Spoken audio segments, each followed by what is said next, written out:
Good morning students.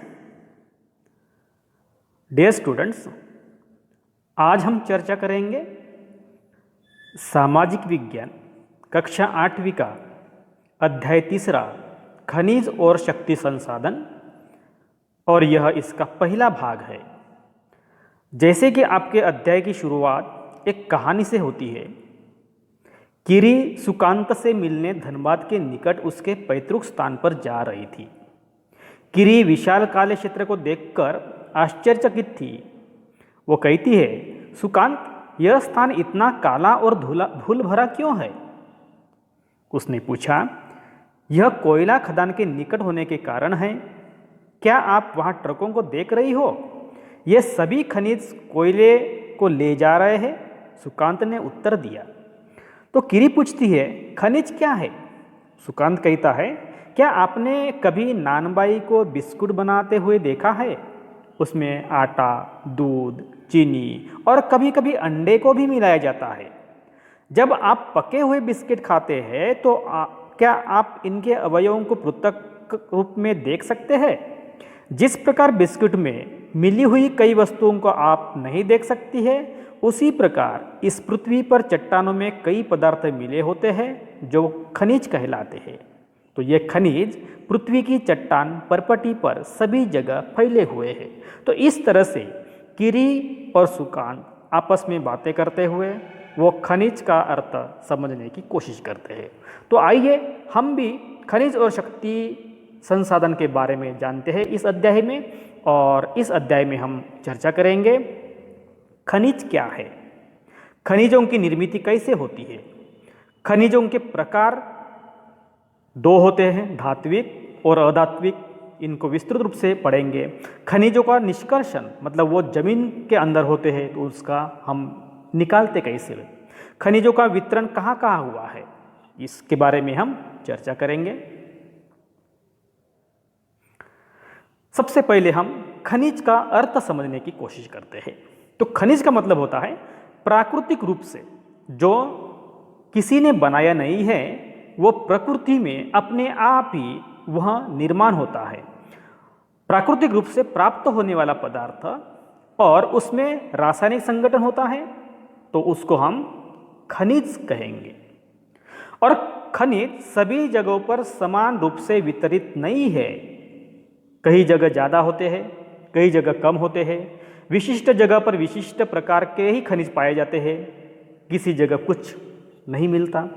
वे किसी क्षेत्र में या शैल समूह में संकेंद्रित होते हैं। तो यह विशिष्ट क्षेत्र में या विशिष्ट शैल समूह में मतलब पत्थरों के समूह में पाए जाते हैं।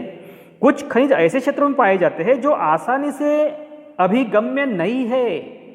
ऐसा भी कुछ इलाका होता है, वहाँ खनिजों की पर्याप्त मात्रा तो होती है लेकिन हम उसको निकाल नहीं सकते। मतलब क्या, अभिगम्य है, वो बहुत ही कठिन होते हैं वहाँ से जाकर निकालने में। जैसे कि उदाहरण के लिए आर्कटिक महासागर और अंटार्कटिक का प्रदेश, क्योंकि यह इलाका पानी और बर्फ से ढका हुआ रहता है और उस इलाके से इस तरह से खनिजों को निकालना बहुत ही मुश्किल होता है और इसीलिए वह अभिगम्य नहीं होते हैं हमारे लिए, वो इतना आसान नहीं होता।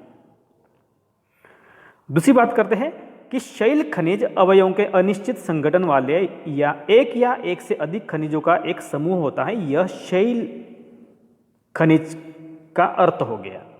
और शैल जिनसे खनिजों का खनन किया जाता है उसको अयस्क बोलते हैं।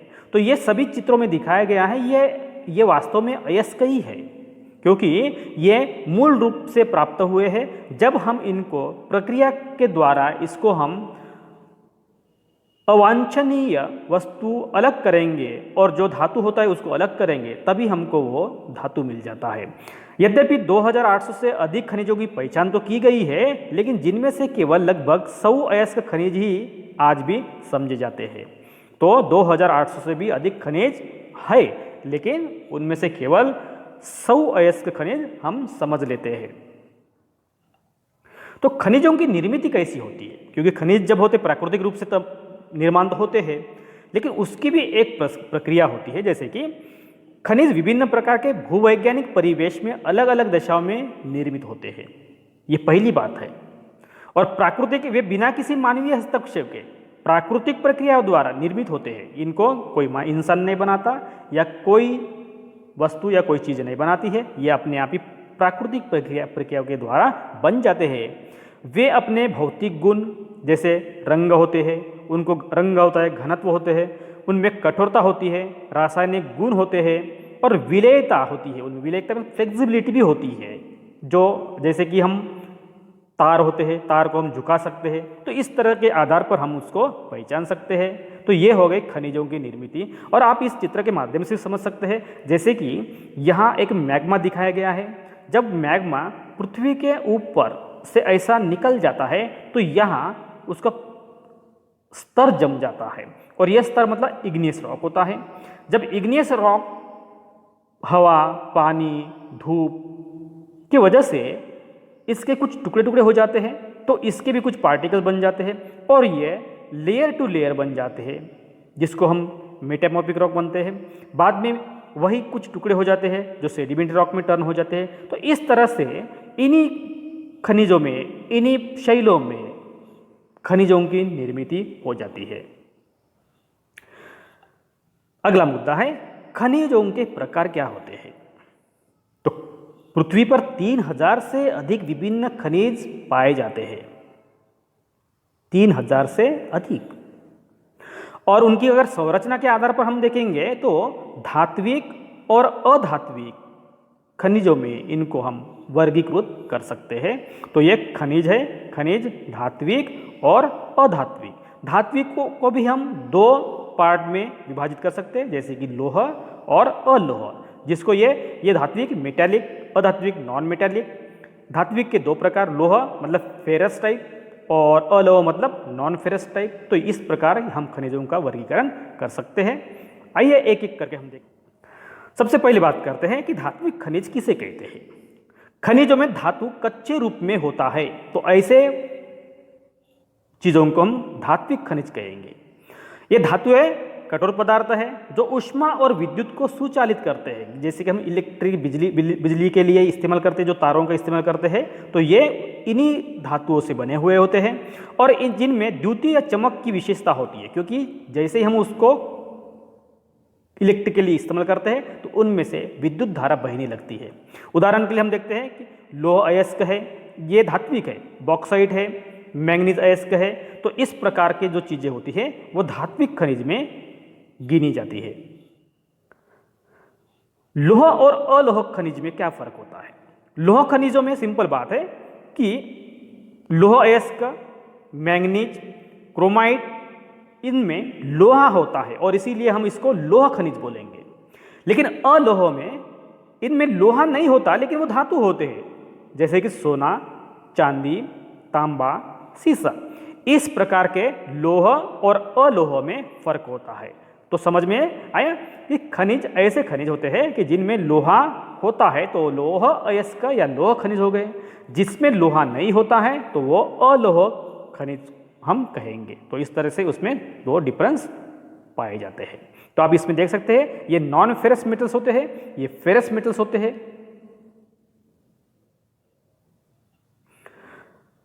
अगला प्रकार है अधात्विक खनिज। अधात्विक खनिज में हम देखते हैं कि जिसमें ये खनिजों में धातुएं नहीं होती, जैसे कि हमने इसके पहले देखे थे लोहा और अलोह, इसमें धातु होते हैं। लेकिन ऐसे भी खनिज होते हैं जिसमें ये धातु नहीं होते हैं। उदाहरण के लिए आप देख सकते हैं चूना पत्थर होते हैं, अब्रक होते हैं, जिप्सम होते हैं, मार्बल होते हैं, क्ले, सैंड, ग्रेवल, ये सभी चीजें। इतना ही नहीं, खनिज ईंधन भी होते हैं इसमें, जैसे कि कोयला और पेट्रोलियम, इनको भी अधात्विक खनिज कहा जाता है। तो ये हो गए नॉन मेटालिक मिनरल्स। तो जब ये खनिज निर्माण कैसे होते हैं उनका मीनिंग हम समझ चुके हैं, उसकी निर्मिति कैसी होती है ये भी हम देख चुके हैं। अभी हम देखते हैं कि खनिजों का निष्कर्षण मतलब क्या है। वो जमीन के अंदर होते हैं तो उसको हम किस तरह से निकाल सकते हैं। तो खनिजों को निकालने के लिए खनन, प्रवेदन, आखनन, इनके द्वारा निष्कर्षित किया जाता है, मतलब उनको निकाला जाता है। तो खनिजों का निष्कर्षण जो होता है खनन, प्रवेदन, आखनन। और खनन के भी दो प्रकार होते हैं, विवृत्त खनन और कुपकी खनन। इन सभी शब्दों का अर्थ समझने की कोशिश करते हैं। खनिजों का निष्कर्षण देखिए कि इसमें एक शब्द इस्तेमाल किया, खनन। तो पृथ्वी की सतह के अंदर दबी शैलों से खनिजों को बाहर निकालने की जो प्रक्रिया है उसको खनन बोलेंगे। तो जैसे कि मतलब ये जमीन है, तो जमीन के अंदर हम खुदाई करते हुए हम वहां से खनिज निकालते हैं, तो उसको हम बोलेंगे खनन। ये सिंपल बात है। दूसरी बात है विवृत्त खनन।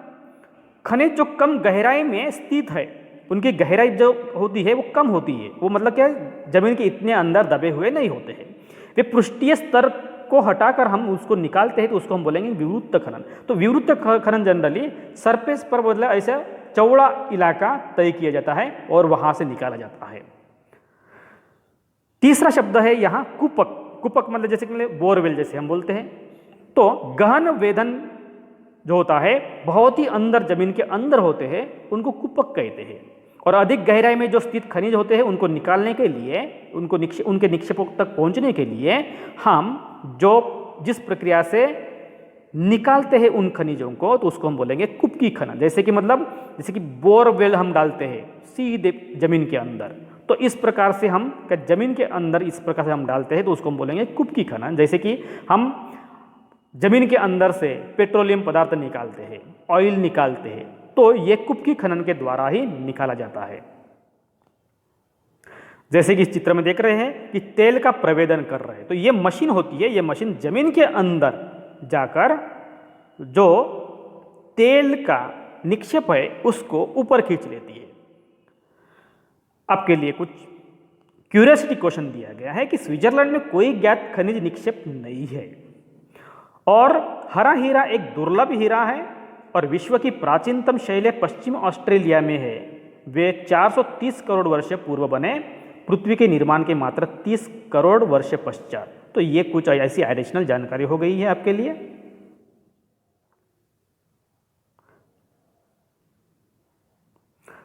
अगला मुद्दा है खनिजों का निष्कर्षण। तो खनिजों का निष्कर्षण ही हम देख रहे हैं और बाद में है प्रवेदन। प्रवेदन का मतलब होता है कि पेट्रोलियम जैसे और प्राकृतिक गैस जैसे खनिज पृथ्वी के धरातल के बहुत ही गहराई में होते हैं, बहुत नीचे पाए जाते हैं और इसीलिए उनको बाहर निकालने के लिए गहन कुओं की खुदाई की जाती है। तो आप इस चित्र में देख सकते हैं कि जमीन का सरफेस आपको नजर आ रहा है और इस जमीन के सरफेस से ऊपर से हम ये पाइप डाले हुए नजर आ रहे हैं, जैसे कि ये भी पाइप डाले हुए हैं और इस तरह से जमीन के अंदर जो पेट्रोलियम या प्राकृतिक गैस के निक्षेप होते हैं उनको निकाले जाते हैं ऊपर। और अगला मुद्दा है आखनन। आखनन का मतलब खुदाई करना, जैसे कि सतह के निकट स्थित जो खनिज होते हैं उनको जिस प्रक्रिया के द्वारा हम आसानी से खोदकर निकालते हैं तो उससे हम बोलेंगे आखनन। तो ये हो गए खनिजों का निष्कर्षण करने की कुछ प्रक्रिया या कुछ पद्धतियां। अगला मुद्दा है खनिजों का वितरण। हमने इसके पहले भी देख चुके हैं कि विशिष्ट इलाके में विशिष्ट प्रकार के खनिज पाए जाते हैं। कुछ इलाके में भारी मात्रा में पाए जाते हैं तो कुछ इलाके में बहुत ही कम मात्रा में खनिजों की उपलब्धता होती है। तो खनिज विभिन्न प्रकार की शैलों में पाए जाते हैं, हम देख चुके हैं। और खनिज ईंधन जैसे कोयला, पेट्रोलियम, ये अवसादी स्तर पे पाए जाते हैं। कि जैसे कि हमने देखे कि 3 प्रकार के शैल होते हैं, जैसे कि आग्नेय शैल, कायांतरित शैल और अवसादी शैल। तो इग्नियस रॉक जैसे होते हैं, मेटामॉर्फिक रॉक होते हैं, सेडिमेंट्री रॉक होते हैं। तो इस प्रकार के जो रॉक्स होते हैं इसमें अलग अलग प्रकार के खनिज पाए जाते हैं। अगर हम देखेंगे कि आग्नेय खनिजों में जनरली धात्विक प्रकार के खनिज पाए जाते हैं, कायांतरित में भी धात्विक प्रकार के खनिज पाए जाते हैं, लेकिन अवसादी में अधात्विक प्रकार के खनिज पाए जाते हैं। यहाँ हम देख रहे हैं कि शैल होते हैं, दुनिया भर में किस किस इलाके में कौन कौन से खनिज विशेष रूप से पाए जाते हैं। तो आप देख सकते हैं यहाँ, जैसे कि यहाँ एक कॉलम दिया गया है शैल, दूसरा कॉलम है प्रदेश और तीसरा है खनिज। तो हम बोलेंगे कि आग्नेय शैल में जो खनिज पाए जाते हैं वो उत्तर स्वीडन, ओंटारियो, उत्तर स्वीडन में लोहा ऐसे पाए जाते हैं, ओंटारियो जो कनाडा में है तांबा और निकेल पाए जाते हैं। कायांतरित शैल जो है वो दक्षिण अफ्रीका में लोहा, निकेल, क्रोमाइट और प्लेटिनम जैसे धातु पाए जाते हैं या खनिज पाए जाते हैं। औषधि शैल जो फ्रांस के कॉकेशस प्रदेश में चूना पत्थर पाया जाता है।